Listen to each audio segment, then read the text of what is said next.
Hello class, we are now starting a different section of the course. We finished our 2 weeks of species counterpoint, and now we're moving back from the melodic realm into the harmonic realm again.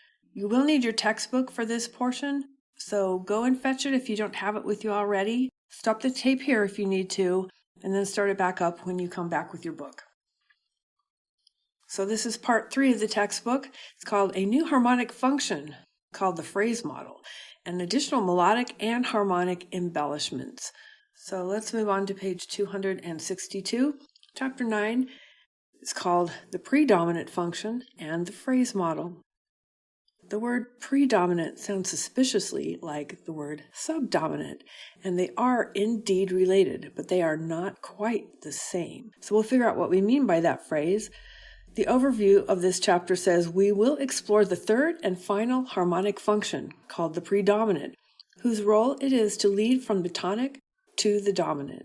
We will define and discuss the subdominant, the supertonic, predominance, and the stepwise ascending bass. That's a lot of stuff to remember. We'll also do some SATB part writing exercises for extending the predominant. We'll learn some really nifty ways how to do that. So with this predominant function added, now we introduce what we call the phrase model. It's got a tonic portion, and the subdominant comes next, and it's the connective tissue, if you will, of connecting the tonic area to the dominant area. That's what it is.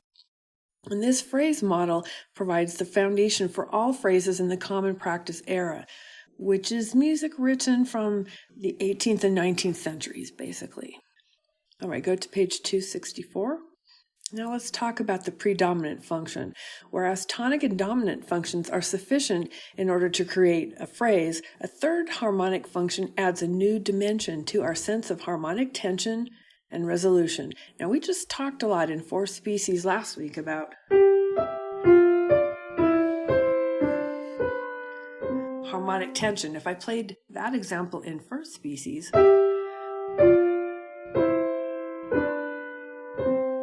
that's very plain. It's not very interesting. But if we do 4th species where we make suspensions on downbeats via the tie over the bar line, then we all of a sudden get the harmonic tension that we're talking about here.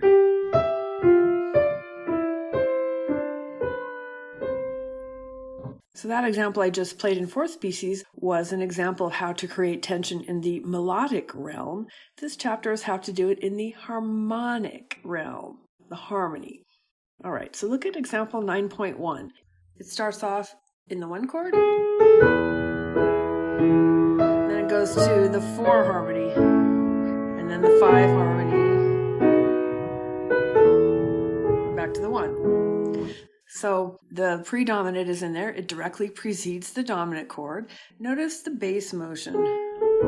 It goes from scale degree 1, down a 5th to scale degree 4, up a 2nd to scale degree 5, and back to scale degree 1. So that motion of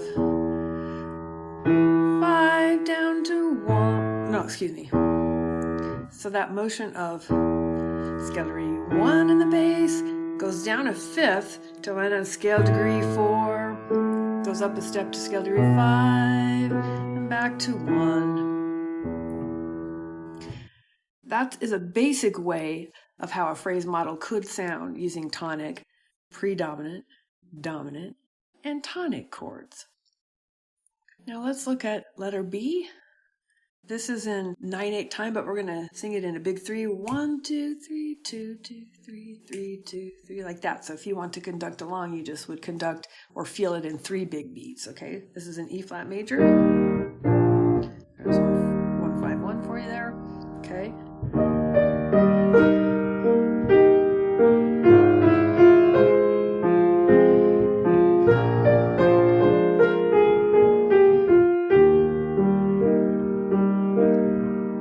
Some of you may recognize that piece and some of you may not, but that is called Beautiful Dreamer by Stephen Foster. It's one of the most famous 19th century parlor songs, or pop songs, if you will, of the entire 19th century. All right, so we've got in the bass, look at the bass, we've got a 1 chord, moving to A flat on the bottom, which A flat at scale degree 4. But this time, instead of using a 4 chord, we're going to use a 2 chord inverted once. So that's a 2, 6. It's got the same bass note as a 4 chord, but it's more interesting. I'll show you what I mean. So the first time through, I'm going to play a 4 chord in the predominant spot. And then the second time through, I'm going to play a 2, 6 in the predominant spot. And you'll see that 2, 6 is much more interesting. Okay. Here comes the 4. It's all happy there.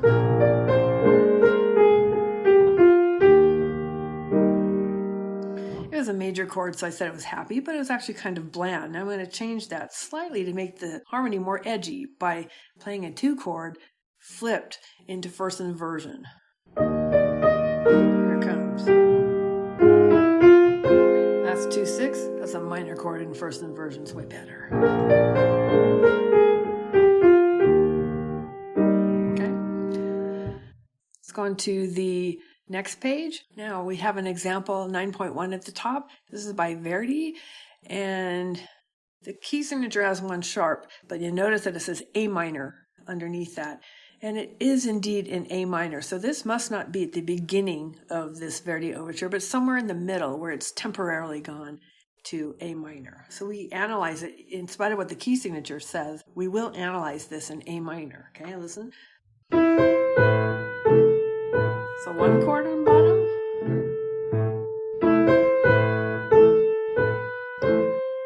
Change to a 4 chord.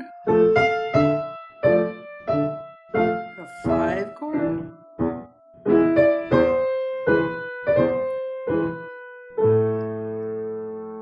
I should have said a 5/7. I did play it as a 5/7 chord there, but I said just 5. So you can hear the bass note 1 chord up to scale degree 4, 4 chord, and then an E5 chord, 1. Let's backtrack now to page 64 where it says the subdominant 4 in major, minor 4 in minor. So it says composers frequently use the subdominant as the predominant chord because the 1 to 4 motion, I'll put it in major first, 1 to 4 motion proceeds by descending fifth. Instead of going up to scale degree 4 from 1 to 4, if you do it going down, that's the descending fifth motion, where you play the 4 chord and then it goes up a step to the 5 chord.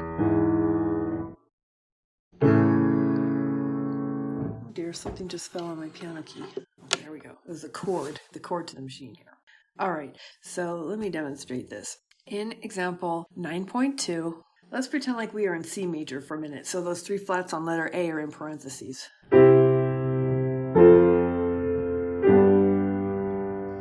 We've all heard that so many times, that particular chord progression.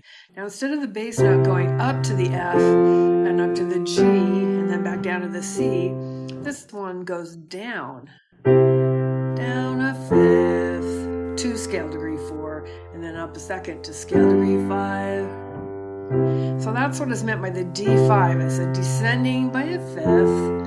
A2 is ascending by a second.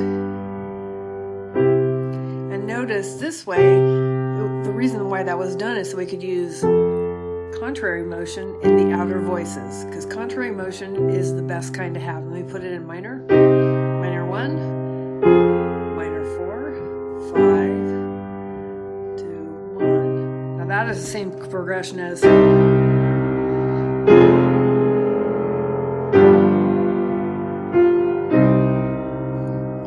beginning of a famous piece by Friedrich Chopin that I'm sure all the pianists recognize, and hopefully some of the rest of you do as well. So contrary motion in the outer voices is a good thing. Look at letter A.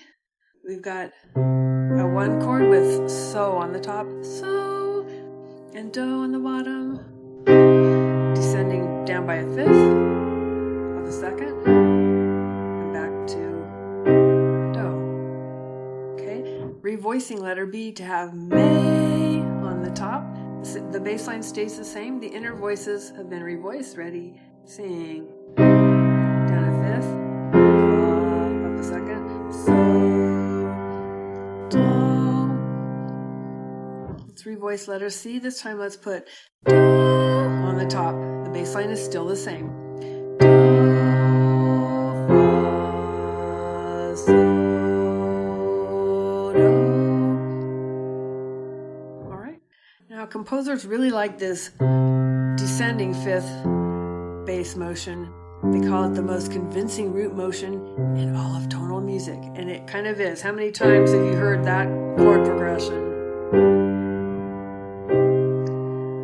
So the chords were minor 1, 4, minor 4, 5 to 1. Now I'm going to change the chord from a minor 4 to a 2 in first inversion. So in other words, all I have to do in letter C is change the second chord in the soprano to a D. So it's going to go C, D, B, C. And that's much more interesting than leaving it just on C. C, C with a 4 chord. Now listen to this. D with a 2 in first inversion.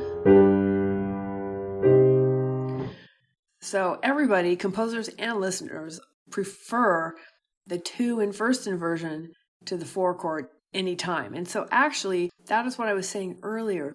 The predominant functioning chord is sometimes the same as the subdominant chord, which is 4, but not always. It can also be a 2 chord in first inversion. And let's think about why can the 2/6 chord sub out for the 4 chord? Well, in C, we'll go major for a minute. Okay, so the 1 triad is C, E, G, 4 is F, A, C. Okay, so if we are in C major, the 2 chord is D, F, A. If I invert it once, it turns into F, A, D. So it's almost F, A, C, 4 chord, but it's F, A, D. So that's why they can sub out for each other, because they each share 2 pitches in common, scale to re 4 and scale to re 6.